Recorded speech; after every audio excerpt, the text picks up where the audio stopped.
What is going on, guys? Welcome back to another video, and today we're going over week 1 of the AAF. Now, this is just going to be a ramble. I'm going to be going all over the place, but we are going to touch on the teams in the AAF and how they did in their season debut, and honestly, their team debut, as this is the first AAF games ever.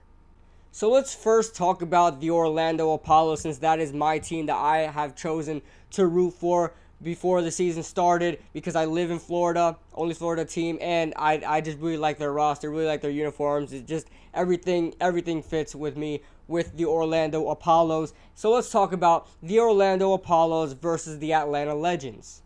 So starting off, you have the Orlando Apollos that just honestly just dominated the game. 40-6. They beat the Atlanta Legends 40-6, and I knew the Legends weren't going to be a good team. You look at their roster, they have some so-so players. They're all right. They're anything too special. You look at their quarterback situation, Matt Sims, really? Matt Sims, out of all people? Obviously, that's not going to work out very well for you guys there. And then, with Garrett Gilbert, I honestly didn't think he was going to be fantastic and special. He was the first quarterback taken for the Orlando Apollos, not the first quarterback taken in the draft. That was Josh Johnson. Garrett Gilbert was the first quarterback taken for Orlando Apollos. As you guys know, that whole quarterback draft, they had take multiple quarterbacks and stuff like that. So Garrett Gilbert was the pick, and I honestly didn't think he was going to be that good. This guy might get an NFL job at the end of the season. I may be speaking a little too soon. Yes, it was against a bad Atlanta defense. They gave up 40 points, or they gave up 32 points, something like that, because one was a pick six.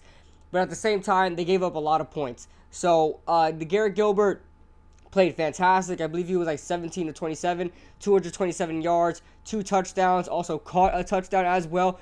The freaking Orlando Apollos pulled off the Philly special in an AAF game. I mean, what better can you do there? Steve Spurrier is a great mind there. You have Garrett Gilbert. You have Jalen Marshall, who might be one of the better wide receivers in the AAF. We'll have to see. It's between him and Rashad Ross. We'll get to the Arizona Hotshots in just a second.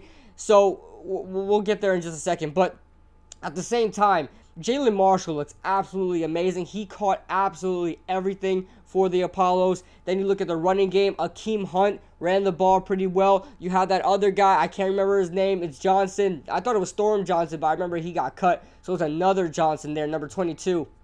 He ran the ball pretty well. The offensive line looked all right, but at the same time, Atlanta had a struggling front seven, so we'll see how it fares against the Memphis Express. I think we're going to destroy them. But you look at the defense for the Apollos. Terrence Garvin. I mean, Terrence Garvin and Ryan Davis need to find themselves jobs in the NFL. They better do that. Ryan Davis had himself a couple sacks. You look at Terrence Garvin. Terrence Garvin had 1 or 2 sacks in this game, but he also had another sack that was negated because of a illegal blitz. As you guys know, in the AAF, you can only blitz 5 guys.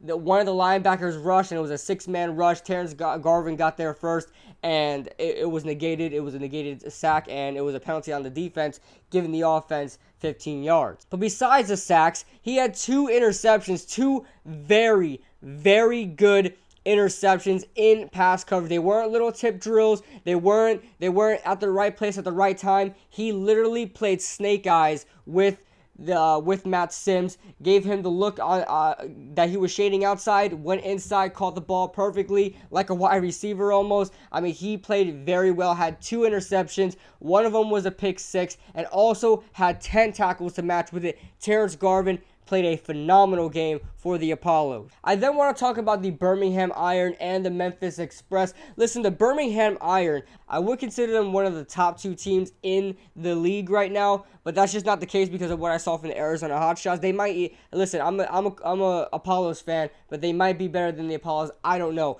But I want to talk about the Birmingham Iron. Now, the Birmingham Iron did pretty well on offense. I'm not going to say, I mean, they scored most of their points at the end. They really struggled with the Memphis Express. I mean, Memphis gave every reason for them to blow them out, and the Iron gave every reason for the Memphis Express to come back. I mean, that was a game of back and forth. It was a bad game. I'll be honest with you. It was a bad game in the beginning of the game, but it got a little better towards the end where his points were starting to be scored and things like that. Now, Memphis did not score 1 point. They had so many opportunities, so many chances to do so. It was just bad coaching. They wanted to go for it. Things like that. It's those times where you just got to take the points and see where you go from there. I know this is the AAF. What do you have to lose? But this is still, I mean, your chance to prove yourself to get into the NFL. Scoring 0 points does not help you whatsoever.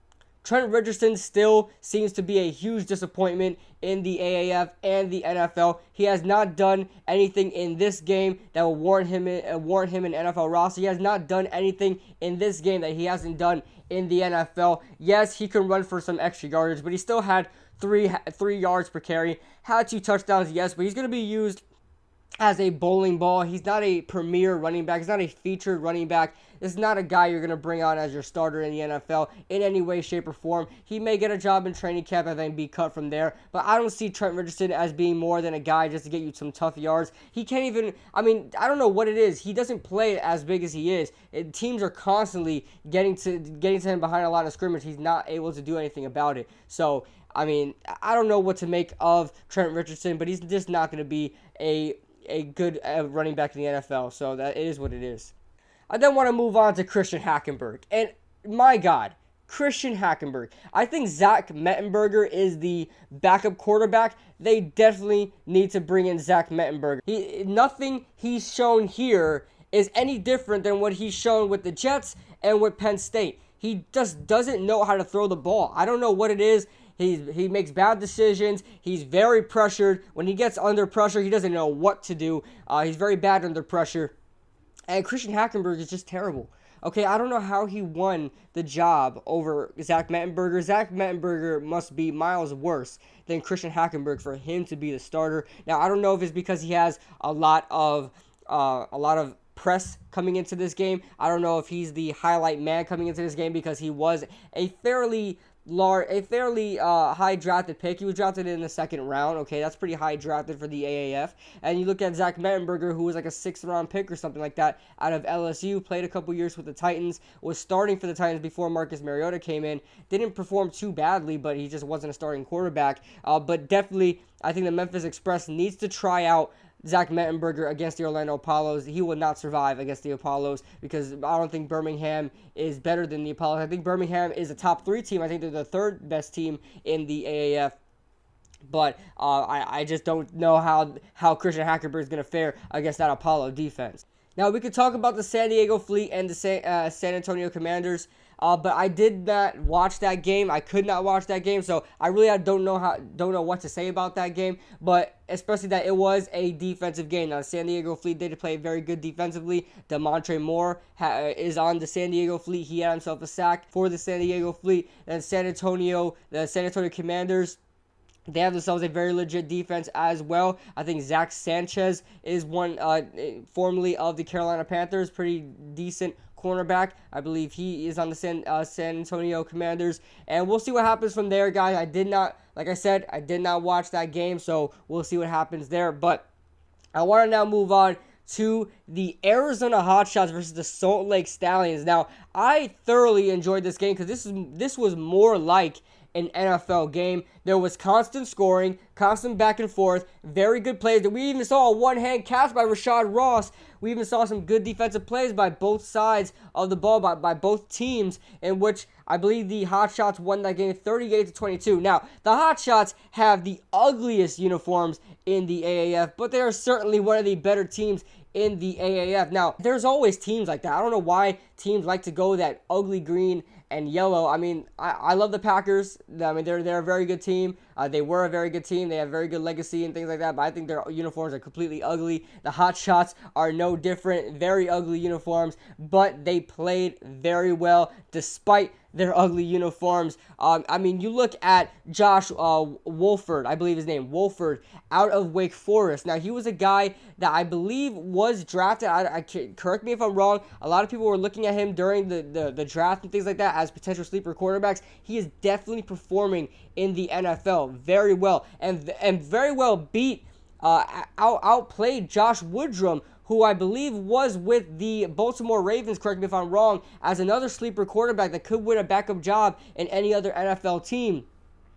besides the Baltimore Ravens, because obviously you got Joe Flacco, Lamar Jackson, and RG3 there, but he could have found a job somewhere else. Now, we'll see what happens as far as Josh Woodrum goes. He did go out with an injury. I believe he injured his hamstring, so that's not a good look there. Then Scott Linehan's son, Matt Linehan, came out and did some work, put up 22 points, I don't know how many points were scored by Josh Woodrum, but put up some points for the Salt Lake Stallions. He may be the starting quarterback moving forward because of the injury to Josh Woodrum. But Josh Wolford did very well. I mean, he was making NFL throws. He was throwing on the run. Not always did his receivers catch the ball, but almost every single throw, Josh Wolford was able to throw the ball on the money and give his receivers a chance to catch the ball. He might be my favorite quarterback coming in to the whole AAF season. He may be my favorite quarterback going into the season.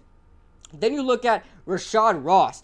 Rashad Ross was completely on the money. We're talking about 3 or 4 catches over 30 yards. This guy was fantastic. Had a couple one-hand catches. Had one one-hand catch that I thought was on the money. Very good job adjusting to the ball. He did a very good job finding the gaps in the zones and catching the ball. Things like that. Had himself a very good touchdown as well. Very tightly contested and very good catch by him. The Arizona Hotshots, I don't know when they play against the Orlando Apollos, but I cannot wait to see that game.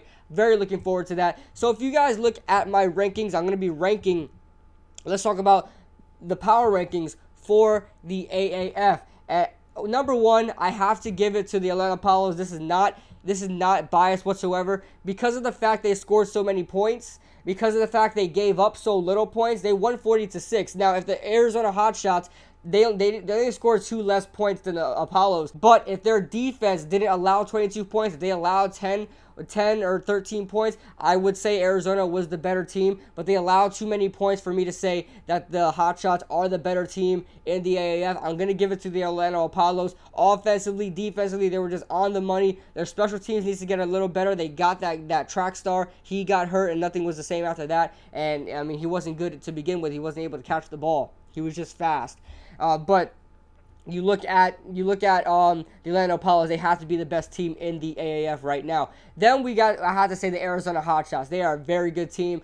Very excited to watch them in the future. Then we'll have to say the Birmingham Iron. They shut out a team. Got to give them respect for that. Although they gave the Express every single chance to come back in that game, they still came out on top with a blowout victory. Then I'll have to say these San Antonio Commanders. They are the last team to win and the least impressive team to win. They won 15-6. So we'll see what happens from there. Next, I'll have to say the Salt Lake Stallions. They scored 22 points in a loss, and in which they actually played themselves a very good NFL-like game, so I'll have to give it to them there. Then next, I will have to say the San Diego Fleet, then the Atlanta Legends. San Diego Fleet, because they even though they lost, they still only gave up 15 points against the San Antonio Commanders. So I'll have to say the San Diego Fleet, and then the Atlanta Legends, and then the Memphis Express. Memphis is terrible, guys. I mean, Memphis is garbage. Their defense is actually what's keeping them afloat. Even though they gave up 26 points, they still hung in there for the most part until they realized their offense is complete garbage, and that's what ultimately led to a blowout victory. But, I mean, they kept it close for a majority of the game. If you guys watched that game, it was actually pretty close. So, with that being said, I mean, the Atlanta Legends comes in second to last, then the Memphis Express. Let me know your thoughts in the comment section below. How do you guys like the AAF? I love the AAF. No TV timeouts. Sure, you have some timeouts. Taking out kickoffs is just fine for me. Making them go for it on after a touchdown is just a fantastic idea. Now, I don't know if that's going to be incorporated into the NFL, but I think it should definitely be looked at, definitely be considered, taking extra points out of the NFL, because, I mean, extra points are so on the money. It's like a 96 completion rate, and, I mean, nobody watches the extra point. The extra point is always the time where people go to the bathroom and go get themselves a drink or whatever it is. Extra points are just not to be watched in the NFL anymore. I think teams should start going for it on 2-point conversions now. I think that would be a very good thing that the NFL should consider. But with that being said, let me know what you guys think in the comment section below. This may have been a longer video, but I just want to get everything out there. I will be covering exclusively the Orlando Apollos, so stick with that, but I will be talking about all teams this week. So keep in mind, my podcast is coming soon, The Undrafted Analyst. We'll be talking about the AAF, and we'll be talking about the NFL. So keep that in mind. With all that being said, I am your host, Kid Blue, and I will see you guys in the next video.